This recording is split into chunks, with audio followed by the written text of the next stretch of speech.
A boot slammed into a young girl's ribs. She crashed sideways into the cold stone of a courtyard. Her hands skidded across the dirt. Blood dripped from her split lip. A second boot landed hard in her stomach. She did not cry out. She had learned long ago that crying made it worse. Voices laughed above her. A heavy iron chain rattled at her throat. 3 full-grown alphas stood over her. Broad-shouldered, thick-necked, military big. The kind of men bred for killing. They called her Omega. They called her Thing. They called her Nothing. Her real name was Lyra. She was 17. She had not eaten in 2 days. What happened in that courtyard 10 seconds later, when a shadow fell across all 4 of them, would crack the foundation of every pack law that had stood for 1,000 years. Stay with me on this one. The shadow that fell across the courtyard belonged to a man. Tall, broader than the 3 alphas standing over Lyra. He wore a plain traveler's coat, the kind a hunter might wear, dark leather, no markings. His hood was up. His boots were dusty from the road. He looked like nothing. That was on purpose. Now here's the thing about Lyra's world. It runs on a system as old as wolves themselves. At the top sit the alphas. They lead packs. They make law. Their word is final. Below them sit the betas, the workers, the soldiers, the steady hands. And at the very bottom sit the omegas. Smaller, softer, the bearers of pups. In the old days, omegas were treasured. They were the heart of every pack. Mothers, healers, peacekeepers. That was the old days. In the new days, in the kingdom of the Voran line, omegas had become something else. Something less. After a sickness called the wasting swept through the realm a generation back, the council blamed the omegas. Said they were too weak. Said their blood had carried it. None of that was true. But fear is a strong thing. And fear, once you let it in, never leaves quietly. So the laws changed. Omegas without family were claimed by the state. They were given to the highest bidder. Not as wives, not as members of a pack. As property. Hands for cleaning. Backs for labor. Bodies for breeding when the pack needed numbers. Lyra had been one of those omegas since she was 9 years old. Her mother and father died of the sickness when she was small. They had been simple wolves. Good ones. Her father carved wooden things. He carved her a small wolf the year she turned 6. A little black wolf, no bigger than her thumb. He pressed it into her hand and told her, "Keep this, and you will never be alone." She kept it. It was the only thing she had left of him. She kept it stitched inside the hem of her sleeve, where no one could find it. She had been beaten before for having things of her own. Things were not allowed. After her parents died, she had passed through 4 households. The first one fed her. The second one beat her. The third one used her like a mule. The fourth one was where she was now. The Brennan household. A merchant family. The matriarch, a beta woman named Nessa, ran a trading house and 3 sons. Big sons. The 3 sons in the courtyard. Tomas, Garrick, Rurik. They liked to drink. They liked to laugh. And when there was no one else to laugh at, they laughed at the Omega in the kitchens. That morning, Lyra had spilled a bucket of milk. That was all. A clumsy hand. A wet floor. A bucket tipped over. Tomas, the oldest son, had been hung over. He had picked her up by the collar and dragged her into the courtyard. The other 2 had come because they always came. They liked watching. The chain was only because Tomas wanted to remind her where she stood. So that was the picture. A girl in the dirt. 3 alphas above her. a heavy iron chain around her throat, and a stranger walking through the gate with his hood up. Lyra saw his boots first. Plain leather. Dusty.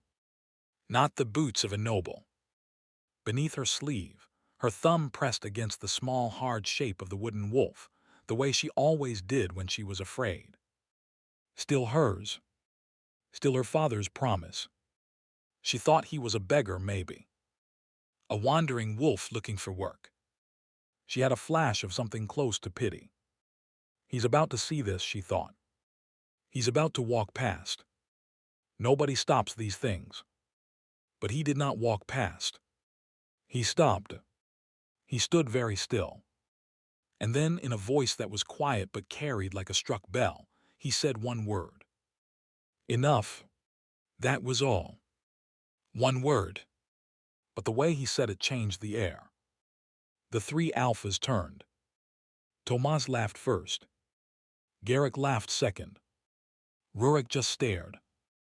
Maybe Rurik felt something the other two missed. Maybe Rurik's wolf was older. Some wolves can smell rank the way other animals smell smoke. Mind your own road, beggar, Tomas said. This is private business. The stranger did not move. Pick the chain off the girl, he said. Tomas grinned. Then Tomas reached for the knife at his belt. That was a mistake. Believe me when I tell you. That was a mistake the Brennan household would feel for the rest of their lives. Tomas's knife came free of its sheath. The stranger moved. He moved the way wolves move when no one is supposed to be looking. One step, two steps, and he was inside Tomas's reach. His hand caught Tomas's wrist. There was a sound. A wet breaking sound. Tomas's elbow turned the wrong way. Tomas screamed. The knife dropped to the stone. Garrick rushed in. The stranger's other hand caught him across the face. Not a punch. An open palm. But Garrick went down like a sack of grain. He hit the courtyard with a thud and did not get up. Rurik backed away. Rurik was the smart one. The stranger turned. He looked at Lyra for the first time. His face was still half hidden under the hood. But she could see the lower half. The jaw. The mouth. There was no rage there. No anger.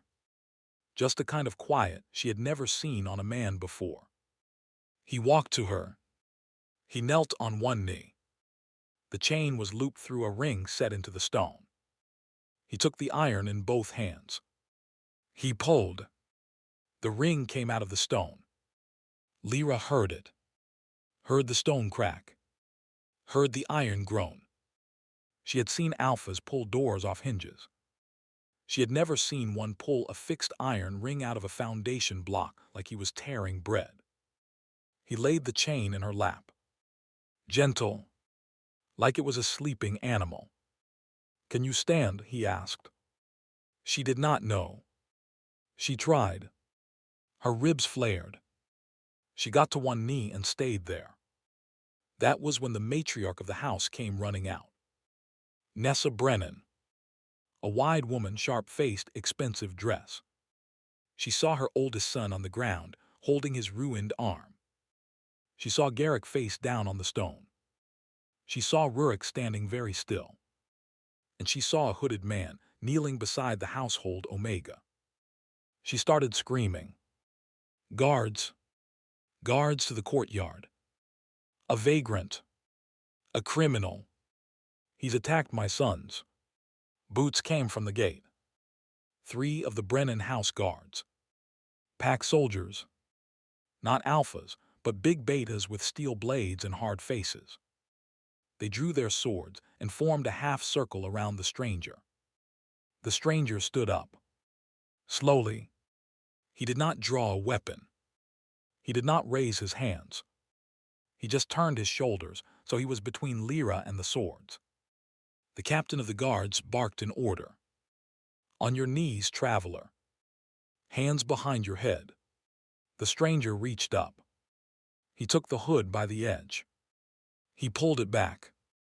The captain of the guard stopped breathing.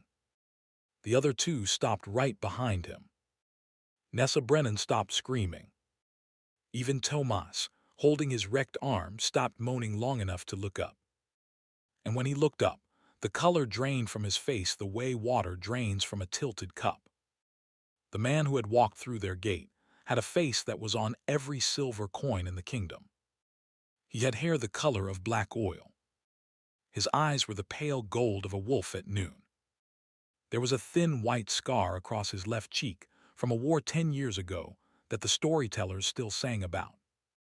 His name was Knelt. He was the Alpha King. The captain of the guards dropped his sword. Then he dropped to one knee. The other two guards followed half a heartbeat later. The dropped sword rang against the stone like a bell. Nessa Brennan made a small sound. The kind of sound a person makes when they realize they have just spent their whole life climbing the wrong ladder. She fell to both knees. She put her face on the ground. "Your Majesty," she whispered. "Your Majesty, forgive me. I did not know. I did not know." Knelt did not look at her. He looked at the girl in the dirt. "Your name," he said. Lyra opened her mouth. Closed it. Tried again. "Lyra."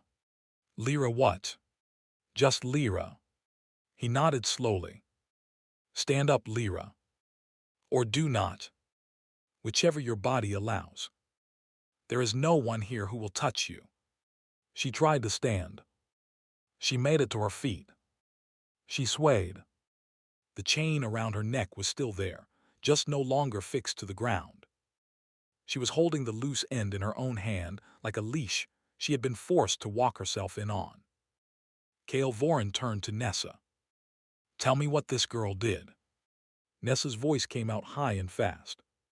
"She is a thief, Your Majesty. A liar. She has been disobedient since the day we took her in. Today she stole from the kitchen." The boys were correcting her. "They are good boys.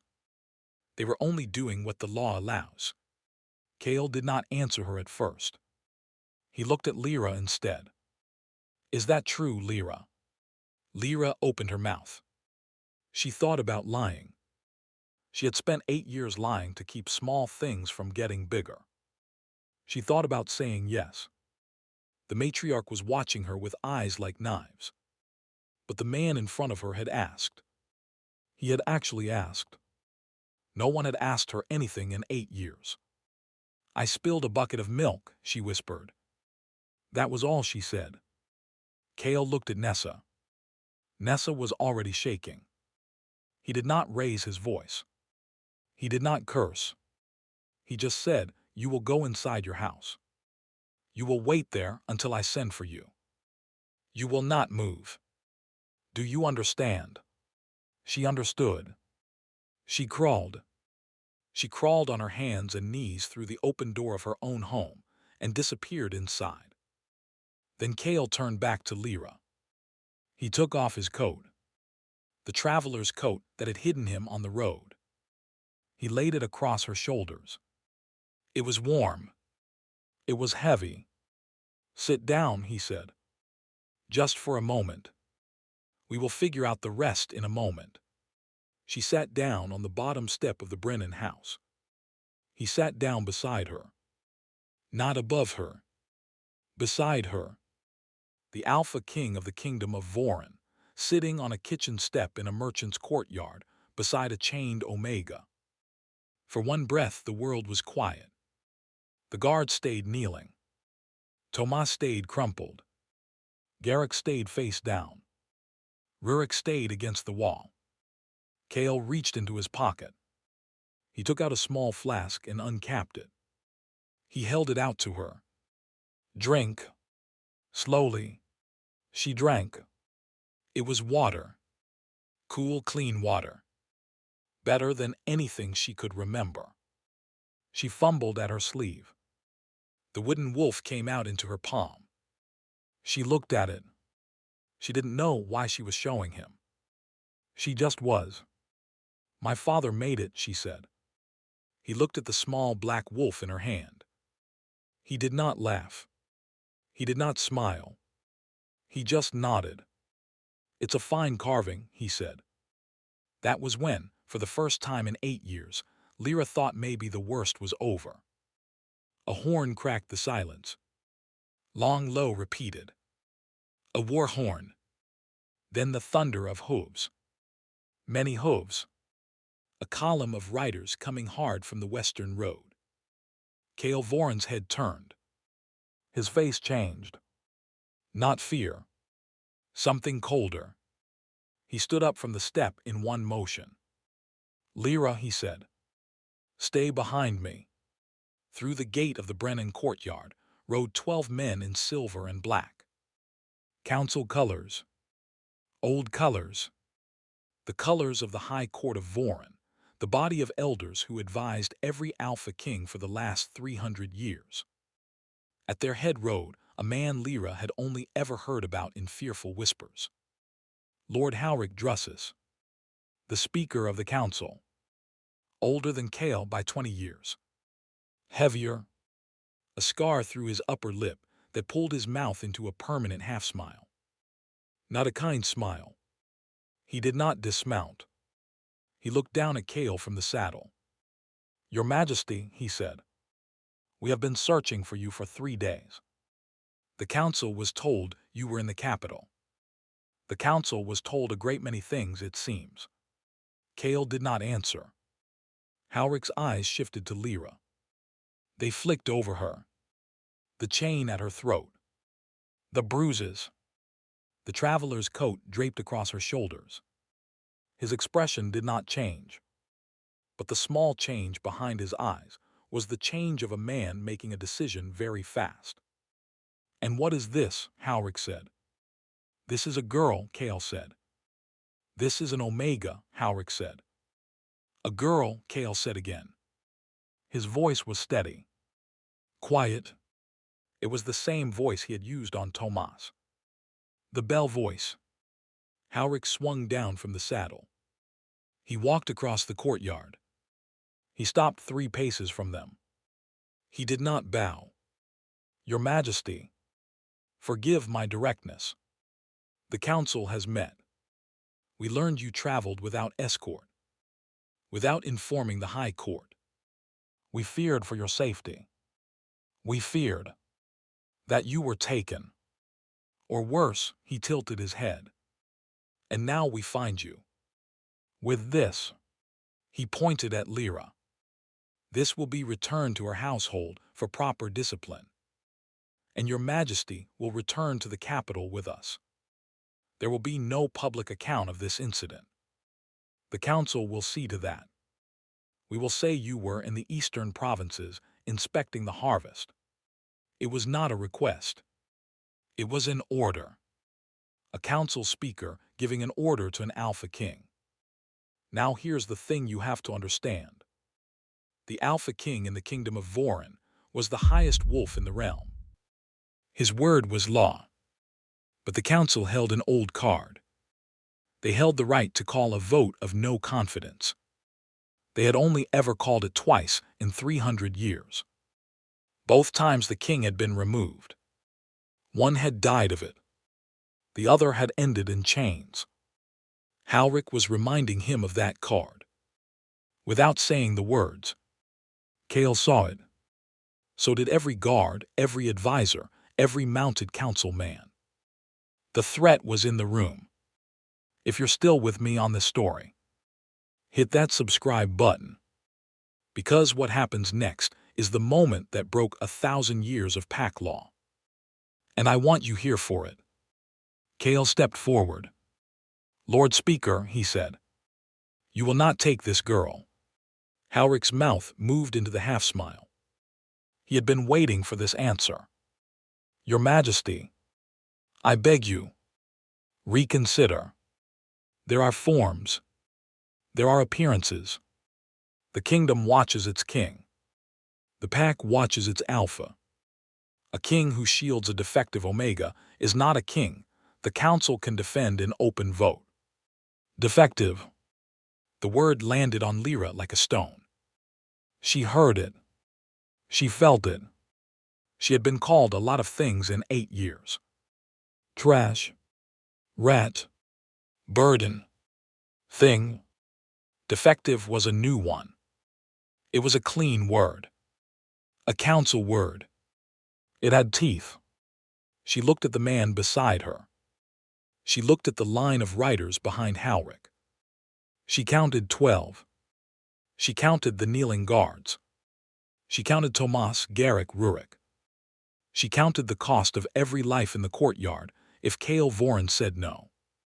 She knew the answer. She slipped out from under the coat. "Your Majesty," she whispered. Cale turned to her.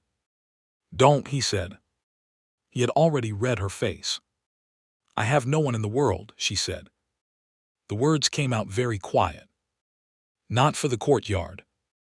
Not for the council. Just for him. "My mother. My father. They are gone. I have no kin. No house. No name worth keeping.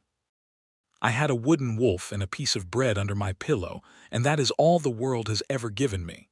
She swallowed. "If they take me, if they kill me, the kingdom does not break. But if you fight for me, you lose your throne. You lose everything.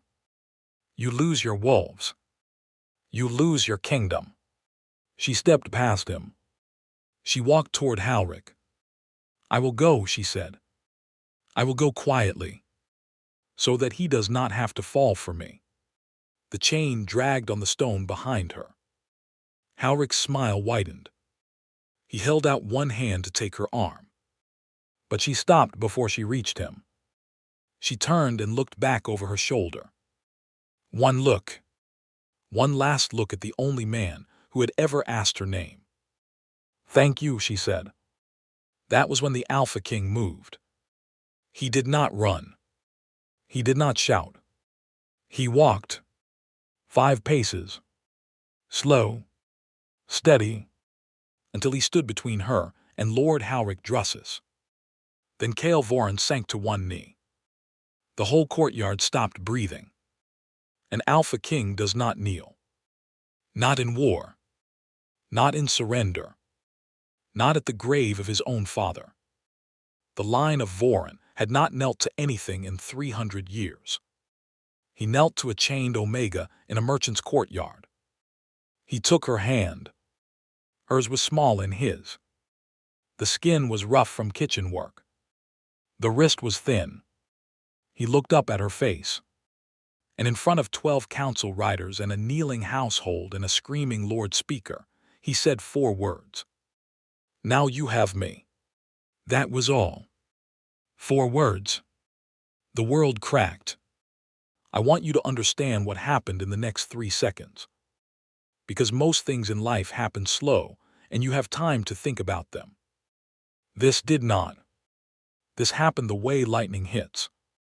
First, the wolf inside Lyra woke up. Her wolf had been sleeping for 8 years. Buried under chains and beatings and silence. Her wolf was small and starving and afraid. But it had been waiting.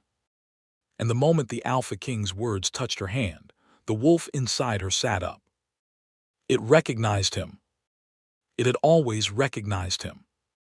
Across miles, across years, the bond had been there, asleep on both ends. Cale's wolf had been restless for months. He had been traveling the kingdom incognito because his wolf would not let him stay in the capital. The wolf had been searching. He had not known what for. Now he knew. A silver mark bloomed on Lyra's shoulder. It came up under the skin like a sunrise. A crescent. A wolf's claw. The mate mark of the Voran line. Not given. Not chosen. Recognized. Second, Lord Howrick Drussus saw the mark and went white. Mate bond cannot be undone. It cannot be voted on. It cannot be removed by council or king or God. It is older than all of them. The council had been about to take a girl. They could not take a queen. Third, Halric tried anyway. He drew his blade. He moved toward her. The blade came up. Maybe he meant to cut the mark off her shoulder. Maybe he meant to cut her throat. We will never know. Because he never reached her. Vorin rose from his knee. When he rose, the air in the courtyard moved. The kind of moving that happens around a great wolf when its true shape is about to come out. The riders' horses screamed. 2 of them threw their men and bolted for the gate. The kneeling guards pressed their faces to the stone. Tomas Brennan crawled backward into a corner, like an animal looking for a hole. Kale shifted. Now, if you have never seen a great wolf shift in front of you, I will tell you this. It is not a slow thing. It is not a graceful thing. It is a sound like a door slamming inside the air. One moment a man stands there.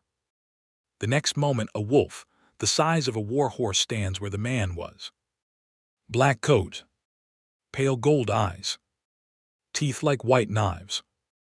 The black wolf put itself between Lord Halric Drussus and Lyra. It did not move. It did not growl. It did not have to. Halric stopped where he stood. The blade dropped from his hand. He took 1 step back. He took another. His knees buckled. He went down on the stone like a sack of laundry. The wolf turned its head. It looked at Lyra. It lowered its great body until its chest touched the courtyard stones. It lowered its head until the muzzle was below the level of her hand. The Alpha King of the realm of Vorin. Bowing to a chained Omega. Lyra stared at him. Her hand was still raised where Kale had taken it. Her chain was still around her neck. The silver mark on her shoulder was still glowing. She could not breathe. She could not think. 8 years of being told she was nothing, and now the highest wolf in the kingdom was on the ground at her feet. Something inside her broke. Not in a bad way. Not the way she had broken before. This was a different kind of breaking. The kind where a chain comes apart at last.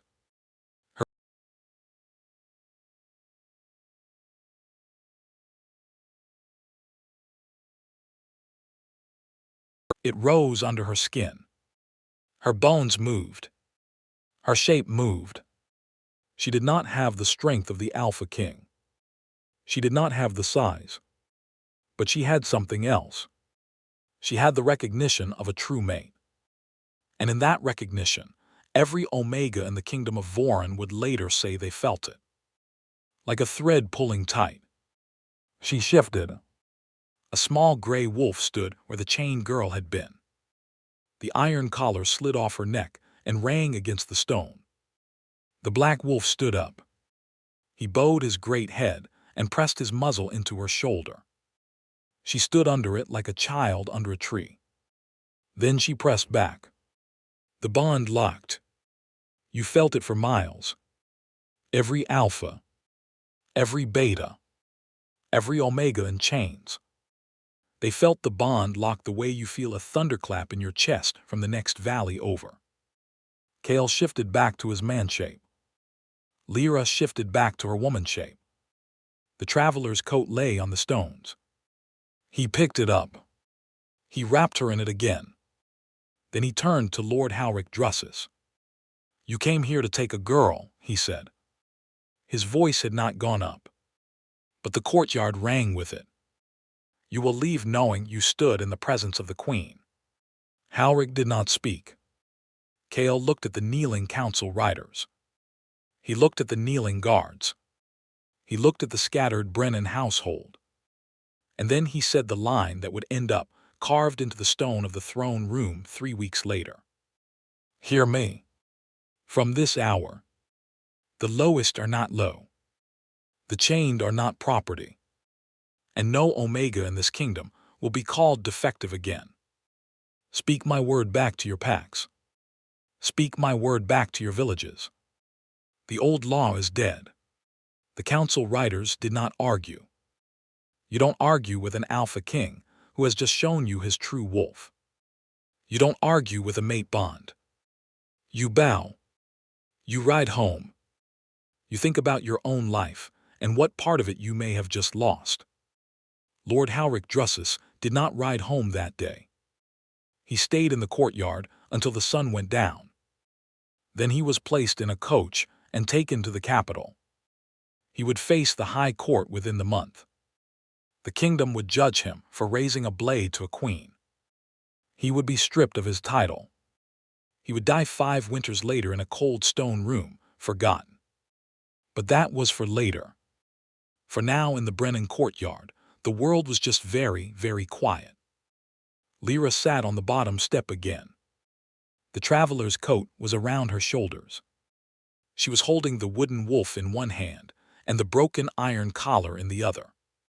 She did not know what to do with either of them. The Alpha King sat beside her, exactly where he had sat before, only this time his hand rested very gently on her back between her shoulders, where she had never been touched without violence. "I do not know how to be a queen," she whispered. "You don't have to know yet," he said. "We will learn together." He took her to the capital that same afternoon. Now, here's the thing about kingdoms. They move fast when they have to. Word travels faster than a horse, especially when wolves are carrying it. By the time Cale Voran rode through the gates of the city, every street already knew. Every house already knew. The bond had been felt in every corner of the realm. A queen had been bound. A chained Omega had been raised to the throne. Some of the great houses panicked. Some of them sent letters of loyalty within the hour. A few of them packed their carriages and fled north, where they thought distance might protect them.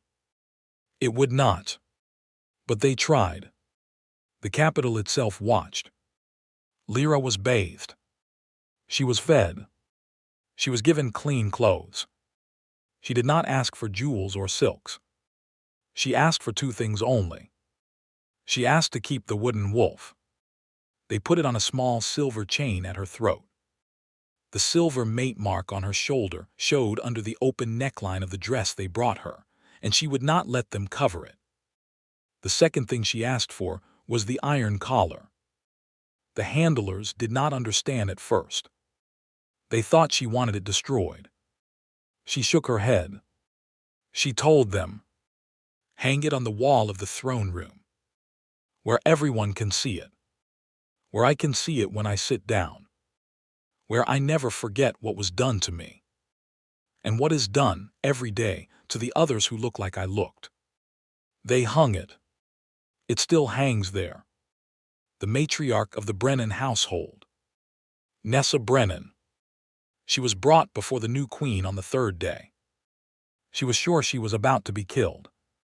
She came in wearing only a plain dress, no jewelry, head shaved, the way the law required for the condemned. She knelt on the floor of the throne room. Lyra looked down at her. She looked at the iron collar on the wall. She looked at the woman who had owned her for 2 years. She thought about the cold of the kitchen floor.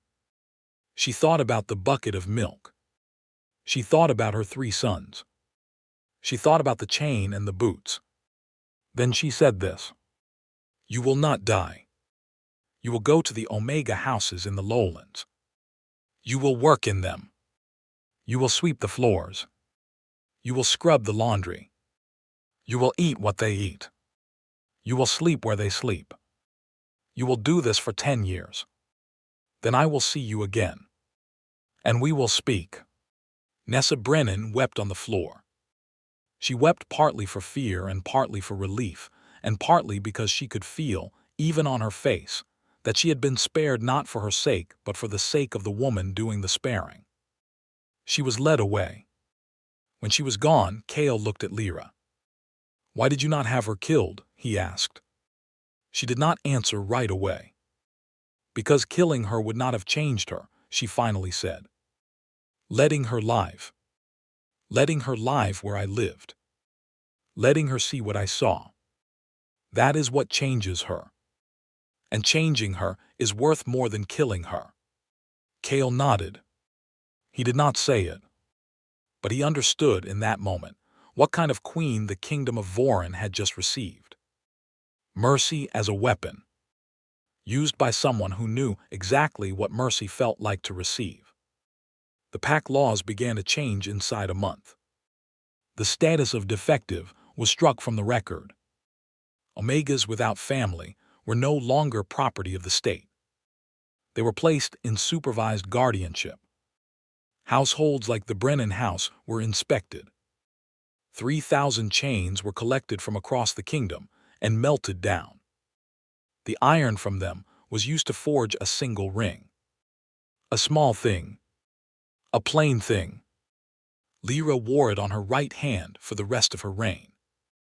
On the morning after her first full week as queen, Kale took her up to the high balcony of the palace. The sun was just coming up. The capital was waking.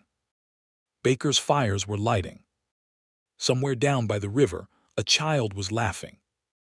The air was cold and clean. He stood beside her at the rail. "You are no longer alone," he said. She thought about her father. She thought about the small wooden wolf around her neck. "Keep this and you will never be alone." He had been right. He had only been a generation early. She turned to Kale. "Neither are you," she said. The black wolf inside him heard her. The gray wolf inside her answered. And down below them, in a kingdom that had spent 1,000 years sorting its people from highest to lowest, the order quietly began to find a new shape. Not an empire of pure power. A kingdom with a chained collar on its throne room wall, and a wooden wolf around its queen's neck, and 4 words carved over the door for anyone who came in. "Now you have me."